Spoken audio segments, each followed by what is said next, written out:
Bonsoir à tous, bienvenue dans Vidéo Game, notre magazine des jeux vidéo. Au sommaire, le site VG247 a annoncé que Sony a annoncé un PSN payant à l'E3 prochain. Un nouveau jeu Ubisoft annonce Bloody Good Time. Le marché de l'occasion va-t-il bientôt mourir? Ubisoft fera comme Electronic Arts en tout cas. La vidéo de la semaine sera Test Drive Unlimited 2, la suite du jeu de course apparemment comme les autres signés Atari, avec bien entendu les développeurs français de Eden Games. Et le test cette semaine sera Need for Speed Undercover sur PC édité par Electronic Arts et développé par EA Black Box, sorti le 20 novembre 2008 en Europe et le 18 novembre 2008 aux États-Unis.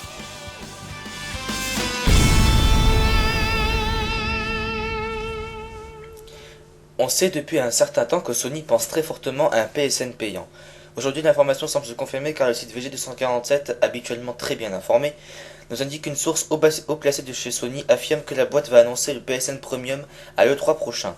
Mieux encore, voilà apparemment les premières infos sur le service. Tout d'abord, il coûterait un peu moins de 60€ par an, soit un peu moins que le Xbox Live. Il permettrait aux joueurs de bénéficier d'un jeu gratuit par mois, à choisir parmi une poignée proposée online. Le service comprendrait ainsi une application de musique en streaming du genre de Spotify qui permettrait d'écouter vos morceaux préférés, même en pleine partie. Enfin, le PSN normal ne pâtirait absolument pas de ce nouveau service et tout ce qui y était disponible le serait toujours.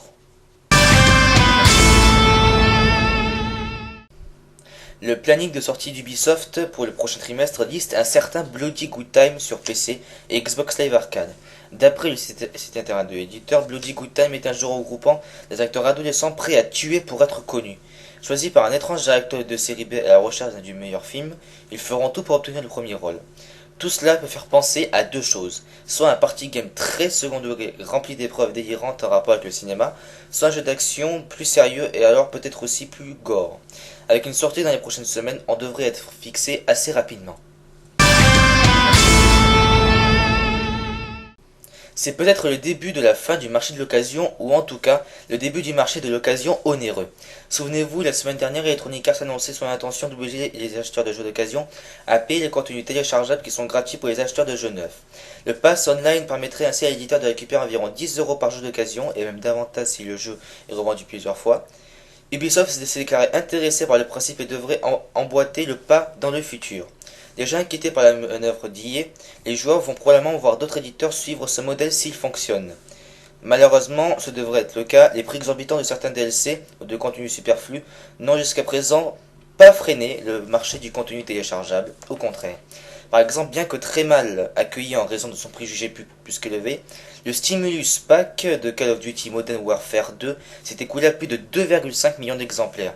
Pas étonnant que les éditeurs souhaitent profiter de la générosité de certains joueurs que l'on pourrait appeler des moutons dont le comportement d'acheteur compulsif devrait dicter le modèle économique futur des éditeurs. Et tant pis pour le joueur près de ses deniers. Tout de suite, voici la vidéo de la semaine qui reviendra sur Test Drive Unlimited 2, le jeu de course d'Atari et Eden Games. Pour rappel, nous avons déjà testé le premier dans un précédent numéro de Video Games.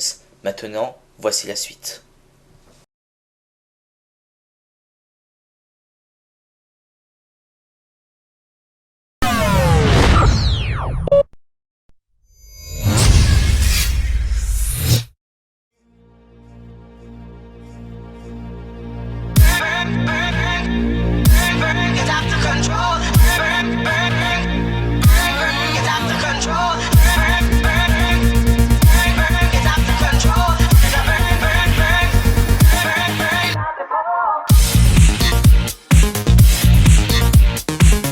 Test Drive Unlimited 2 sera globalement assez différent du premier. En effet, ce ne sera plus l'île de qui sera exploitée, mais l'île d'Ibiza. Ce choix n'est pas fait au hasard car Eden a trouvé que c'était une île qui a le plus de variations dans chacun des points cardinaux. Certes, l'île a une superficie moins grande, mais elle est plus exploitable. TDU2 sortira donc sur PC, Xbox 360 et PS3, mais pas encore de date précise pour le moment. Certains pensent que ça sortira en septembre, d'autres en octobre. Affaire à suivre.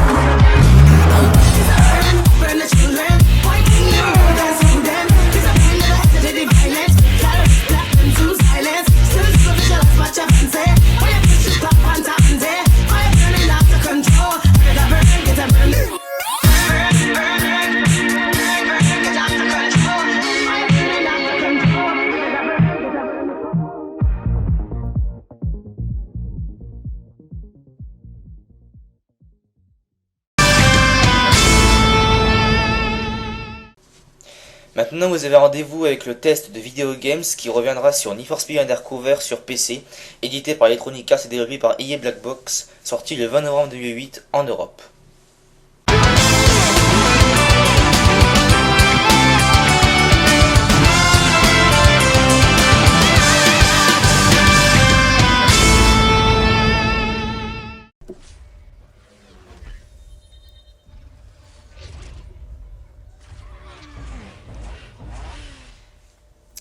Voilà, donc c'est un Need for Speed que l'on va tester donc dans Video Games. Donc Need for Speed Undercover, sorti en 2008 sur PC, le 20 novembre 2008 pour être précis, en Europe, pour profiter, pour nous faire profiter en Europe. Donc qu'est-ce que c'est que Need for Speed Undercover? Donc pour ceux qui connaissent la saga Need for Speed, ça reprend à peu près le même principe que l'on a connu dans Need for Speed Underground, Underground 2, Most Wanted et Carbon, c'est-à-dire les courses, les courses urbaines. Donc les graphismes du jeu sont, autant les signaler tout de suite, sont pas fidèles par rapport aux jeux console que l'on connaît, puisque dans ce test, les graphismes ont été baissés. Et ont été baissés pour pouvoir réaliser ce test, parce que tellement que le jeu est bourré d'effets, prend beaucoup de ressources pour rien, et donc le test est forcément irréalisable à faire. Donc ça vous donne déjà une petite idée du jeu. Même une petite idée, une grosse idée. Hein. Avec des graphismes en moins, franchement ça va pas vraiment trop nous déranger. Donc ça reprend donc le principe de Underground 2 qui a été c'est du réchauffé en fait, hein, c'est la fameuse ville ouverte où vous pouvez aller où vous voulez, hein, une très grande ville, et vous pouvez participer à des courses, donc, et l'intérêt, alors du moins moi-même j'ai remarqué, ou peut-être vous, l'intérêt de la ville ouverte a été rapidement, même beaucoup trop rapidement, comment on va dire ça, bâclé. On va dire au fil du temps, le trajet en ville est devenu inintéressant. Le principe de ville ouverte est devenu inintéressant, parce que dans Underground 2, on pouvait aller dans les courses, donc on avait GPS qui nous guidait, on devait y aller. Là, comme vous remarquez en bas, on doit appuyer sur Tab pour pouvoir aller directement à la course. Ce qui est pratique peut-être dans un sens, mais dans un autre, c'est dans un autre, pas dans le sens de la pratique, mais dans le sens de la ville ouverte. Vous pouvez plus profiter de la ville. Hein. Et même, je crois même plus qu'il y a un GPS. On verra ça donc tout à l'heure. Donc, je me rappelle plus comment s'appelle la ville, ça tombe bien. En tout cas, la ville est grande, mais pas assez variée. Donc, c'est-à-dire que les routes se ressemblent comme deux gouttes d'eau. C'est une ville, bien entendu, comme tout Need for Speed, une ville fictive, donc qui n'existe pas. Et malheureusement, comme je l'ai dit, la ville se ressemble route après route, ce qui est un peu dommage. Donc on va voir, on va prendre l'autoroute. Alors avant de vous faire découvrir la ville, on va faire découvrir ce qui fait le grand intérêt de Need for Speed, c'est-à-dire ceci, les courses poursuites. Donc là, je viens de tamponner une voiture de police, donc forcément, je suis en mode poursuite. Donc les poursuites sont assez difficiles, mais malheureusement, l'intérêt aussi là a été totalement réduit. Pas totalement, mais réduit quand même. Parce que il est vrai que dans Need for Speed, les voitures de police ont toujours été collantes, vous collent le basket pendant un bon bout de temps, et donc cela varie entre niveaux. Là je suis au niveau 1, ou si vous avez niveau 2, la différence c'est que les voitures banalisées, et donc ils vous collent plus. Niveau 3 c'est des Pontiac, et où ils commencent à faire des barrages. Niveau 4 Hertz, niveau 5 etc. Il y a 5 niveaux il me semble, mais dans Undercover je crois que c'est pareil, à confirmer. Donc c'est ce qui est déjà réussi. Ce qui est déjà réussi, autant le jeu en anglais que français, puisque le jeu est en anglais sur ce test. Le doublage de la police, qui est, je trouve, très réussi, très réaliste et moins répétitif par rapport à Need for Speed Most Wanted et Carbon, eux qui ont instauré la police. Bon, dans Most Wanted et Carbon, c'était les mêmes voies. Là, ils ont été changés, enfin. Les voitures sont les mêmes. Enfin, ils ont... non, pas trop. Parce que celle-là, c'est pas la même. Je sais qu'il y a des voitures de police qui sont les mêmes. Donc, les ventes étaient changées. C'est beaucoup plus réaliste. C'est moins... comment dire ça? C'est moins... C'est bien interprété comme des vrais acteurs. C'est réaliste. C'est pareil. C'est beaucoup moins répétitif. Enfin, du moins si vous jouez souvent. Mais voilà. C'est assez varié. Et c'est là un des gros points forts de Undercover. C'est ça. Donc il y a plusieurs moyens de se débarrasser de la police assez facilement. Donc déjà en fonçant à toute allure sur eux pour que la voiture... pour facilement... Là par exemple, essayez de vous coincer. Pour facilement les avoir, c'est par exemple si un véhicule est à l'arrêt et vous êtes à une grande vitesse, vous percutez l'arrière ou l'avant. L'arrière c'est plus efficace. Comme ça, il faut à peine que la voiture se retourne pour qu'ils vous disent cette voiture, la Start Unit Disabled. C'est-à-dire que je viens de la projeter sur le mur et donc la voiture est out. Faut pas être impoli. Donc c'est varié, mais c'est trop. Pour l'instant, pour les premières, c'est sûr. C'est au début, ouais, c'est voilà. Bon, malheureusement, si vous voyez, j'essaye de. Ouais. Donc malheureusement, à cause des graphismes. Les dégâts sont pris en compte. Les dégâts sont pris en compte, mais dans ce test, on les voit pas. C'est les mêmes que dans Most Wanted et Carbon. Hein. Donc, c'est des déformations moins, enfin plus visibles par rapport au vrai, par rapport à nous, c'est-à-dire par rapport à notre voiture. Donc ça vous fait déjà une petite idée. C'est la même. C'est en fait on voit le pare-choc qui bon c'est voilà c'est des dégâts mineurs plutôt pas majeurs. Donc là, j'essaie de me débarrasser à tout prix de la police, mais décidément, elle nous gâche le test là, puisque j'avais décidé qu'on verra la ville, mais si la course possible est trop longue, on la verra pas.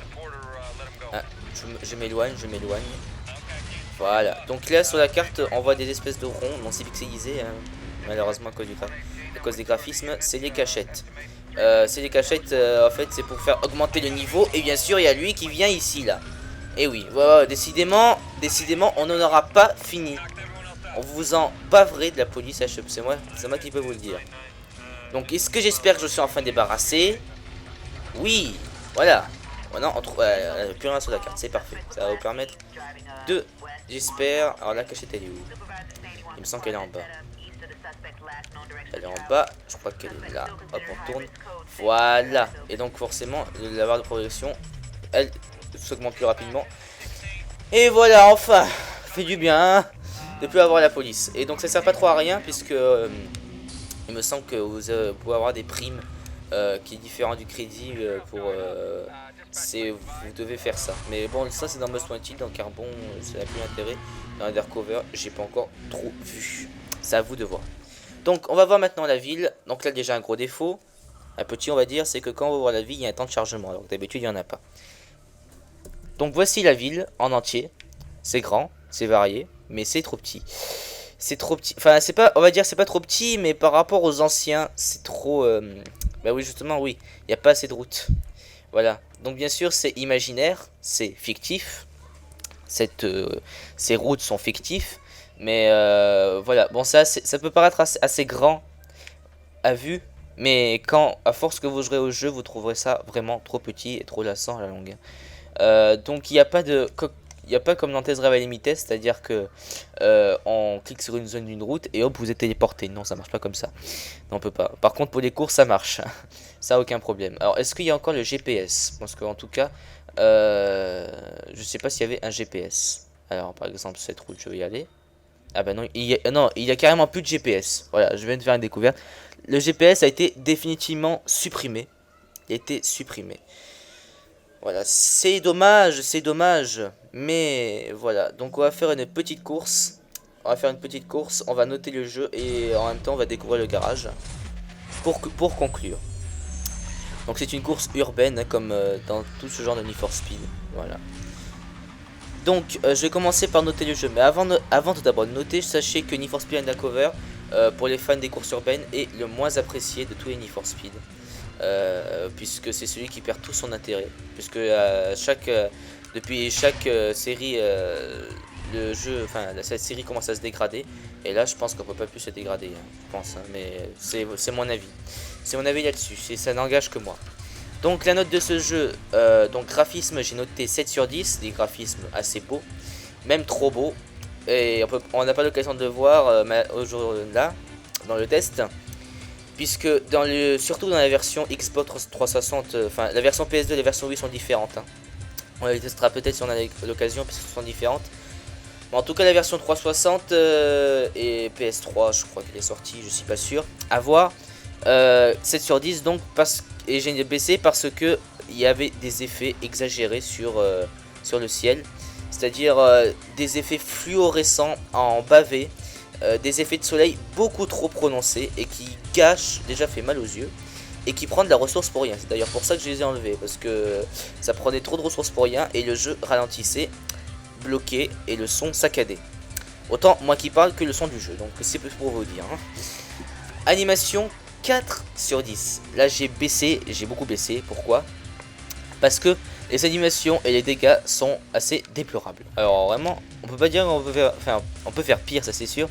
On n'est pas dans un jeu d'Avilex, et heureusement, c'est du Electronic Arts qu'on a là, c'est pas une petite entreprise. Donc ces animations, donc justement c'est pas très fluide. C'est pas très fluide, pourquoi? Parce que dans certains moments, enfin du moins que les graphismes comme ça, je pense pas, mais en tout cas il y a des baisses de framerate, des images par seconde en gros. En gros le jeu perd des images par seconde au fil des courses. Enfin il perd des images par seconde. C'est comme si le jeu se ralentissait d'un seul coup et reprenait, et donc forcément vous êtes totalement déstabilisé, vous conduisez comme un pied. Donc c'est assez surprenant.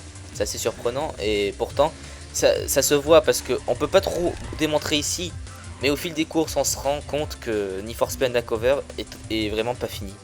C'est un jeu qui est malheureusement pas fini, qui aurait pu avoir un intérêt, mais moi donnez-vous un avis là-dessus. Au fil des courses, le jeu n'est pas fini. Enfin, c'est mon avis et l'avis donc de beaucoup de personnes. J'ai regardé, hein, bien sûr. Oui, donc là je suis à un niveau un peu plus. Voilà. Donc on a l'occasion avec une petite cinématique. Voilà, comme ça, c'est parfait. Donc là, nous avons des scènes jouées par des acteurs, bien sûr. Malheureusement, qui ralentissent, hein. Donc on pourra pas trop les voir. Mais je vais skipper. Oh non, non. Oh, ils ont osé. On peut même pas les skipper. C'est-à-dire, enfin, en appuyant sur tous les boutons, on peut pas les enlever. Voilà. En plus d'être mal joué, en plus d'être inintéressant, on peut pas y échapper. Allez, encore un point fort, encore un point faible plutôt à noter dans ce jeu. Voilà, donc sac maillot qui vous fait un maillot. Qui vous fait un challenge. C'est génial, mais on va pas le faire, puisque c'est fini. Donc je vais continuer à noter, je peux encore terminer. Maniabilité 6 sur 10. Maniabilité trop bonne. Trop bonne, et oui, quand c'est trop bon, trop bonne, et pas trombone, attention, ne confondez pas. Trop bonne, tout simplement parce que vous êtes à 200 km/h et vous pouvez passer un virage donc sans aucun problème. Alors, regardez, exemple, voilà, je passe un virage sans aucun problème. Ça par contre, dans les anciennes séries, ça y était pas. Cette conduite aussi simple comme bonjour n'y était pas. Bon, on va pas dire que c'est un gros défaut, puisque le Need for Speed est un jeu de course arcade. Ça n'a jamais été une simulation. Pas comme, pour comparer, pas comme Gran Turismo qui se prétend simulateur alors qu'il n'est pas vraiment. Oui, je sais, c'est étonnant que je critique Gran Turismo, mais bon, il faut une critique à tout. Maniabilité sur 6 sur 10 donc pour ce défaut. Endurance 5 sur 10, donc j'ai mis la moitié. Parce que c'est un jeu qui se termine en quelques heures. Malheureusement, c'est trop court. Bon, à vrai dire, Underground 2 c'est le plus long à finir. Most Wanted, non pas la police.